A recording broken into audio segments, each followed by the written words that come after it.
good. Obviously being 2 days post my match, we never ask the players to train post match. I think it's biologically wrong, physiologically wrong. So those guys just get up and do a job. The fighting team has their palm and they're done. The rest of the guys that didn't play 90 minutes the other night put in a good session. You guys haven't been in that back against the wall, win or be done situation very often recently. How's the mentality going into tomorrow night? We'll see. I think I'm interested to see as well. I think you got it exactly right.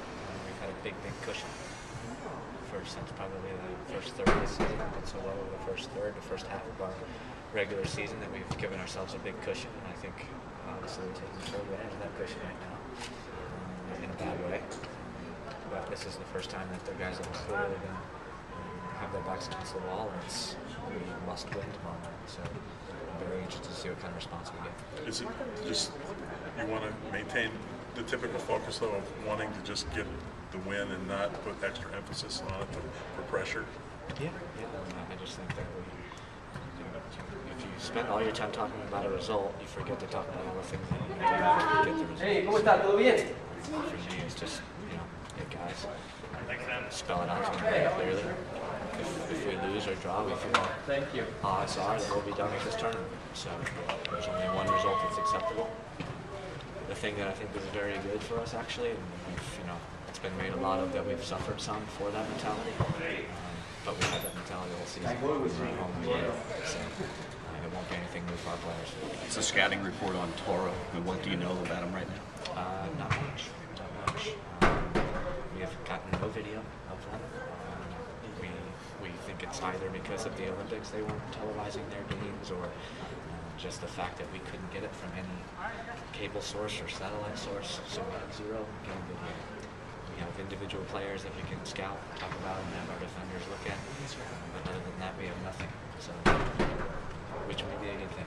So maybe this is more about you guys tomorrow night? It's definitely focus on you? It's definitely not us. I wouldn't care who the opponent was, to be honest. I would talk a little bit about the opponent and then talk a lot about us, and so now we're going to talk very little about the opponent and talk a lot about us here.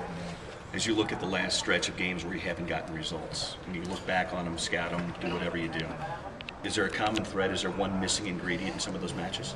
It's still just one play here, one play there, one little mental lapse here, one little mental lapse there, cost us a goal. Right now we don't have scoring goals by the boatloads, so you really need to have zero mental lapses if we're going to get results.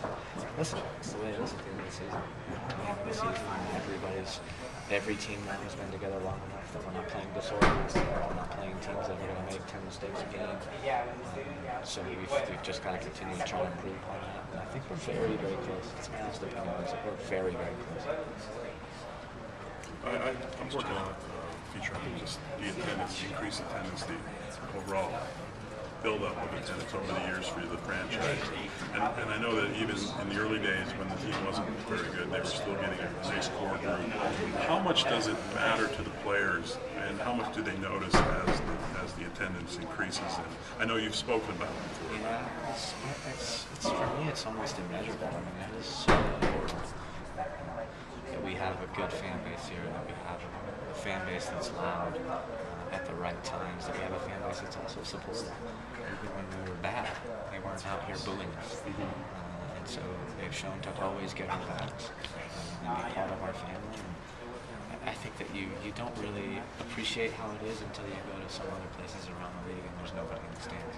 And it's quiet, and it's just a dead atmosphere for the game. So I think it's fantastic for Real Salt Lake, but it's also a really good thing for our league. Was it sort of a surprise for you, and not from the beginning to now, to see this and the way it has grown and the support that did you expect to have such a, when you came here, a good core? No, I mean, I came from Dallas, and the early days of Dallas, we used to have really good fan support, consistent basis, 15,000, 16,000 fans in the first year, and then we dropped to 12 or 14, but still really good fan base. When I came here, I knew nothing about Salt Lake City or Utah or what the culture was like, or if people even knew anything about soccer. And to get here that very first year, I was shocked to see that not only was there a lot of people there, and it was important to the community, but it was a pretty knowledgeable fan base as well. So I think from then until now, It's been a convergence of everything. It's been having this brand new, beautiful stadium. The team has now succeeded in getting fans from that. It's just continuing to gain importance in a football community and keeping our players here. They all live here. None of them are just taking off the minute the season's over and coming back the first day. So they've all got homes here that they're living and around the community. And I think all of those things have come together to make Rio Tinto Stadium what it is now, which is a fantastic place to play soccer. All right, thank you.